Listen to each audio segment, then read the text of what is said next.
네, 아유 늦게까지 계속 고생이 많습니다, 부총리님.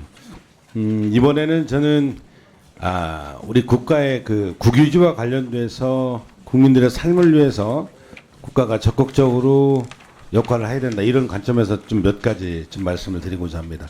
네. 우리 국유지와 관리를 하고 있는 부처가 기재부죠. 네, 그렇습니다. 예. 그러나 이제 각 부처로 부처마다 자산 관리를 하고 있죠. 네, 그걸 전체적으로 국가적으로 총괄하는 주의부는 기재부라고 봐야 되겠죠. 네, 네. 그리고 매각이라든가 이것은 캠코를 통해서 하게 되고 네, 네. 맞습니까? 네, 네, 맞습니다. 그 실질적으로 보면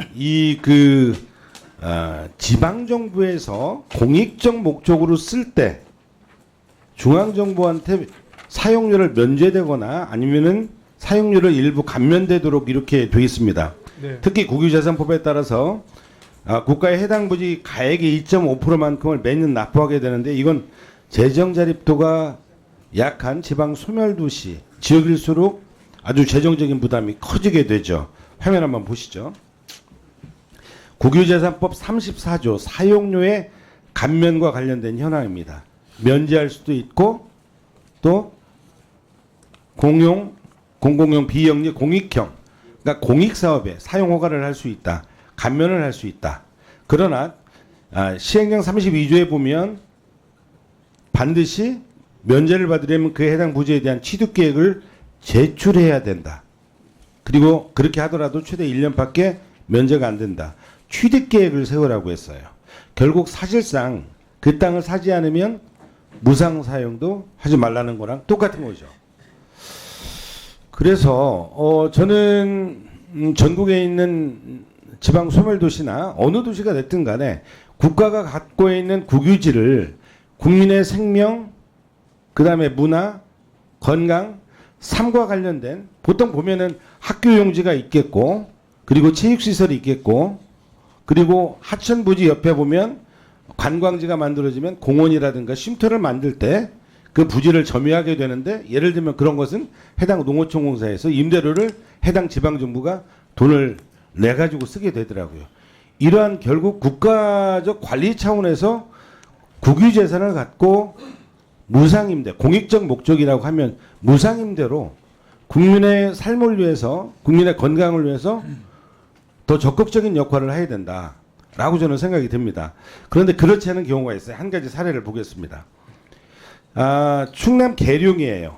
3군 본부가 계룡대에 들어오면서 그 군 가족과 자녀들이 다닐 학교가 있어야 하니까 국방부 요청에서 1986년도 초등학교하고 중학교를 지었습니다. 여기에 국방부 부지가 껴있는데요. 국방부는 이 땅을 교육부로 관리 전환을 약속했지만 이를 이행하지 않았어요. 그래서 충남교육청에서는 무상 사용 허가를 계속 연장 신청해서 사용하고 있었는데 그러다가 작년에 국유지 용도 폐지가 되고 기재부로 반납이 됐고 캠프에서는 이제 더 이상 무상 사용이 불가능하다라고 해서 학교용지 매입이 불가피해졌습니다. 그러니까 충남교육청 입장에서는 국방부 요청에 의해서 학교를 지었고 관리전환 약속도 받았는데 그 부지를 무상으로 사용하지도 못하고 매입을 해야 하는 상황에 놓이게 된 거예요. 그것도 결국 학교라는 공익 목적으로 사용한다 말이죠. 국민이 볼 때는 기재부든 교육부든 국방부든 충남교육청이든 그게 정부예요. 이렇게 학교 존폐까지 걸고 서로 핑퐁 게임을 하고 있으니까 거기 학부모님이나 아이들 얼마나 불안하겠어요. 근데 이게 하나의 계룡 사례인데 전국적으로 이런 사례들이 굉장히 많이 있습니다.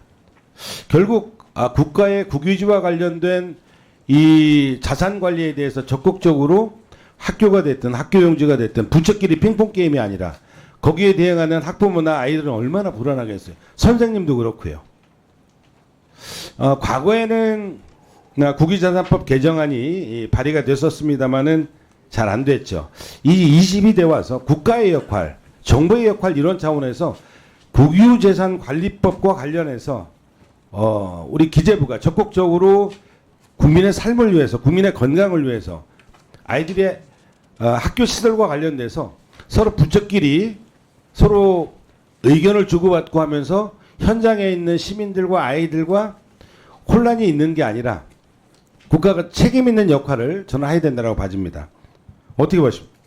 네, 아까 비슷한 취지로 아마 정성호 의원님도 비슷한 취지의 말씀을 주셨던 것 같습니다. 네. 네, 그래서 지금 말씀하신 그 두 가지를 나눠서 얘기할 수 있는데 그 일반적으로 국유재산과 공유재산과의 관계 그리고 공유재산 지자체가 국유재산을 갖다가 공공의 목적으로 쓸 때 어떻게 해야 되는 이런 거에 대해서는 조금은 좀 여러 가지 변화에 따라서 좀 탄력적으로 운영이 될 수 있도록 제도 개선할 게 있는지를 한번 보겠다는 게 하나고요. 정부나 국가의 역할 입장에서 네, 그렇죠. 이제 국민들을 위해서 그냥 사용하면 돼요. 이게 국민한테 주는 것도 아니니까. 네, 그렇지만 이제 말씀하신 것처럼 이제 국가 역할과 지자체 역할이 있는 거 아니겠습니까? 예.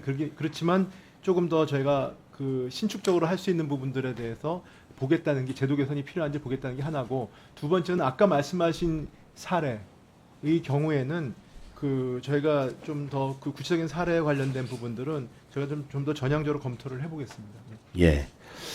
그 정부나 국가의 자산을 관리하는 입장에서 현장에서 어려운 지방 정부들한테 공익적 목적으로 쓸 때는 면제해서 또 취득하는 이런 조건 붙이지 말고 전향적으로 네. 오히려 더 적극적으로 국가가 그 역할을 할 수 있도록 해줘야 된다고 생각을 합니다.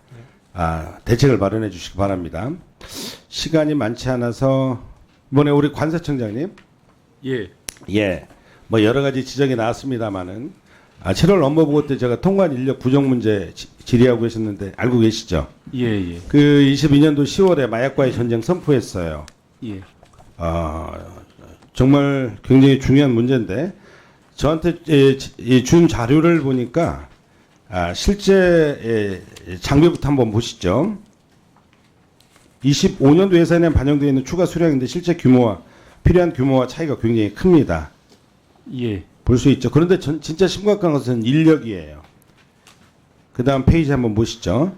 비율로 따지면 고작 22%밖에 충원이 안 되는 거예요.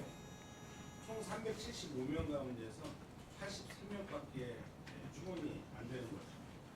돈이 없어서 그런지 여러 가지 이유가 있겠습니다만 결국은 마약과의 전쟁을 선포했는데 핵심은 가장 중요한 것은 국민의 생명과 안전을 지켜내는 일이거든요.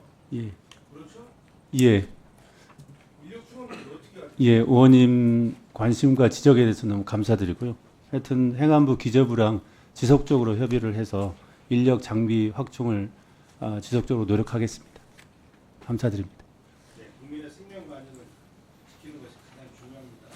대책을 세워서 의원실에 보고해 주시기 바랍니다. 네, 황명수 의원님 수고하셨습니다. 다음은 존경하는 김영진 의원님 질의하시겠습니다.